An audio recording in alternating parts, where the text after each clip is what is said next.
Манастирски град. Овој епитет Свети Јоаким Осоговски го добил поради многобројните објекти распослани низ комплексот. Ги има вкупно 18. 1000-годишната историја, ова православно светилиште ја гради на падините на Осоговските планини, во столетна дабова шума на околу 3 километри од Крива Паланка. Самиот збор манастир значи една архитектонска композиција од повеќе градби, при што централна градба нормално е храмот, бидејќи храмот е местото каде што ја принесуваме бескрвната евхаристиска жртва. Најстарата сочувана градба е храмот посветен на Пресвета Богородица, за кој се претпоставува дека е изграден во 12-тиот век. Вториот, поголем храм, е изграден конкрет на 19-тиот век и е посветен на Свети Јоаким Осоговски. 12 куполи, нели, во чест на 12 апостоли. 5 од нив се со повисок тамбур, овие што се со прозорци, и формират рамнокрак крст, а другите 7 се слепи. Интересна фреска овде, евангелска проповед на светиот апостол Павле, нели, кој бил во Македонија, го проповедал христијанството. Тука на крајот од самата композиција може да видиме верници облечени во кривопаланечка носија, а еве тука е и, може да кажеме, Лидија Македонска, првата христијанка во Европа, што коленичи пред самиот апостол Павле. Дел од објектите во комплексот датираат од почетокот на 20-тиот век. Писарницата и стариот конак во кој што монашкото братство, игуманот и скрипториумот се сместуваат после пожарот кој што се случува почетокот на 19-тиот век, кога паѓа оној непреболениот игумански конак наречен Бини. Потоа исто така, од почетокот на 20-тиот век е и овој конак, кој што е монашкиот конак, каде што се наоѓа игуманот на ова свештено братство. Исто така и Охридската зграда која што ја гледате е впрочем потекнува од веќе крајот на првата половина на 20-тиот век. Најнови се конаците што се изградени кон крајот на 20-тиот и почетокот на 21-виот век, наменети за сместување верници што сакаат да престојуваат во манастирот. Сепак, она што визуелно е највпечатливо последниве речиси 2 години е овој објект во изградба. Поранешниот игумански конак наречен Бини, преку кој впрочем повторно ќе вратиме старата слава на игуманскиот конак, кој што бил место каде што се наоѓало келеиното училиште, каде што се образувале идните свештеници, каде што се образувале браќата монаси, но впрочем и каде што се образувале и кривопаланчани, кој што впрочем бил и место каде што преподобниот Јоаким Крчовски пишувал и творел. Камен темелникот за негова изградба е поставен во август 2024 година. На свеченоста присуствувале и архиепископот Охридски Македонски господин Стефан, митрополитот Кумановско-Осоговски господин Григори и министерот за култура и туризам Зоран Љутков. Изградбата на овој објект предизвика силни реакции меѓу верниците.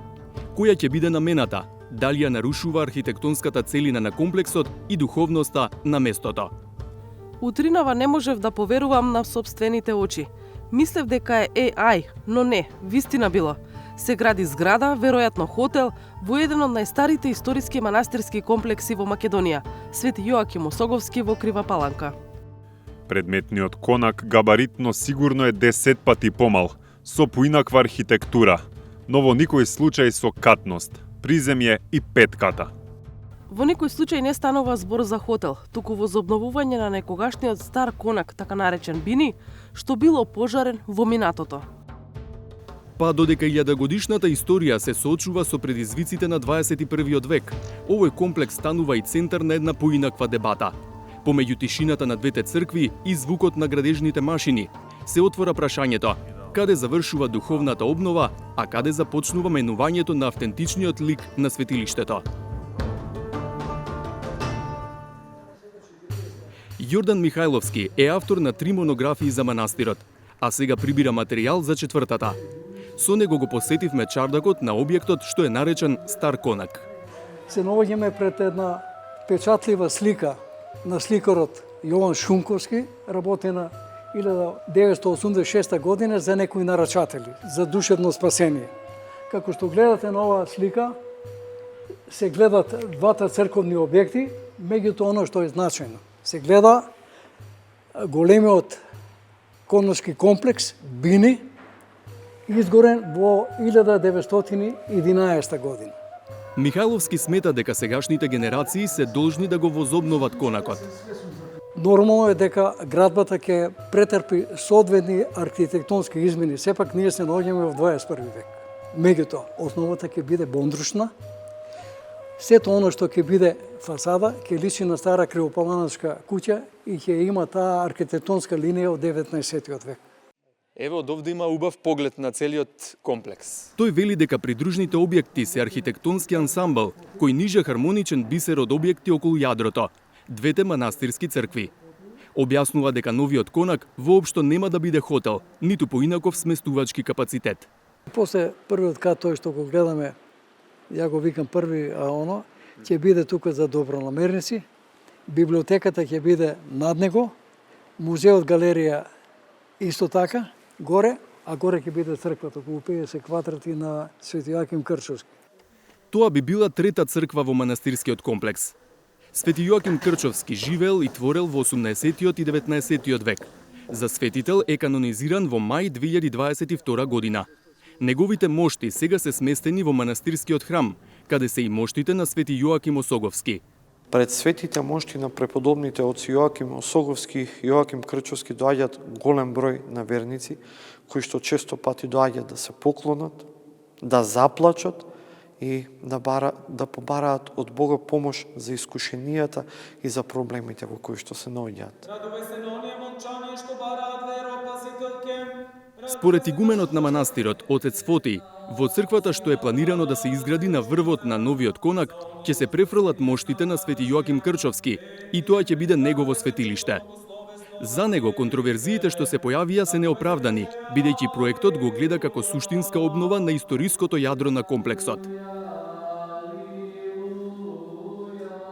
Откако е започната изградбата на тој објект, дел од верниците критикуваат дека со тој објект се губи автентичниот изглед на кој што тие се навикнати да го гледаат манастирот. Велат ова веќе не е манастирот што ние го паметиме.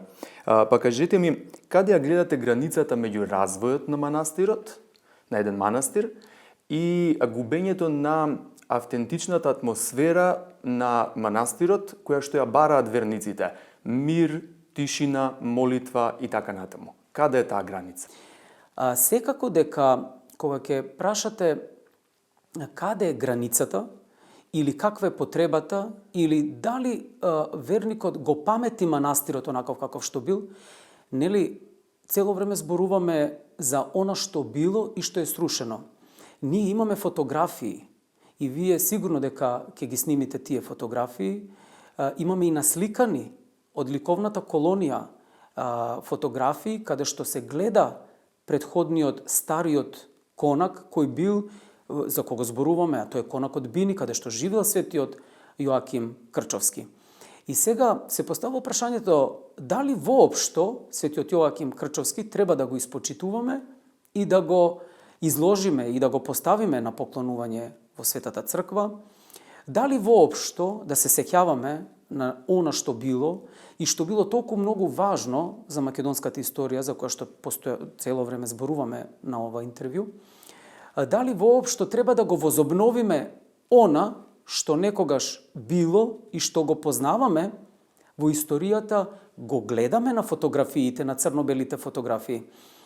И дали треба на верниците да им се удоволи да тие она што го познаваат во нивниот живот, да остане така како што е, но всушност да не се навраќаме на историјата. Знаете, неодговорно е да можете да помислите дека она што вие можете денеска да го направите, да не го направите. Дали при изградбата и обновата на објектите во рамки на манастирскиот комплекс се внимава на материјалите, техниките, начинот на дворешниот изглед да биде вклопен во целиот контекст? Да, секако дека се внимава и постојано сме во соработка со стручните лица, со сите оние кои секако го прават проектот заедно со општината, со сите оние потребни дозволи, така да сето тоа ние внимаваме, секако дека сме одговорни и во тој контекст, од тој аспект. Колку манастирскиот туризам влијае на духовноста на местото? Манастирскиот туризам, знаете како, тоа е тесно поврзано со посетителите и верниците. Вие знаете кога ќе кажете манастирски туризам. Дали е манастирски туризам доколку луѓето идат на поклонение по манастирите, доколку некоја од агенциите организира поклонување на манастирите на Свети Наум, на Бигорскиот манастир или пак на Лесново или на било кој други манастир во Македонија или во светот. Дали тоа некој може да го каже дека е некаков верски туризам, но сепак верниците имаат потреба да дојдат, имаат потреба да им се овозможи она што е основно за тие да можат да, еве, да кажеме, конкретно ми паѓа сега на памет, ако имаме сувенирница, секако дека тука ќе се продаваат сувенири, каде што се продаваат и свеките. И тоа верниците имаат потреба, и тие бараат, знаете. Ние никогаш нема да принесеме или пак да им понудиме некаков сувенир доколку тие не го бараат. Така да иконите, медот, виното, ракијата, сето оно што го правиме ние преноќувањето, така да сето тоа едноставно верникот го бара. Сега тоа е се потполно оправдано, но доколку се гледа од страната на оној кој има лоши намери, тоа е навистина лошо, но доколку се гледа со добри намери, тогаш тоа е оправдано. Помеѓу новиот неколкукатен објект со црквата на Свети Јоаким Крчовски и обидот за возобновување на некогашниот конак Бини, останува отворена дебатата за границата меѓу модерниот развој и наследството. Одговорот за тоа дали манастирскиот град ги задржува духот и автентичноста ќе треба да го најде секој верник и добронамерник поединечно.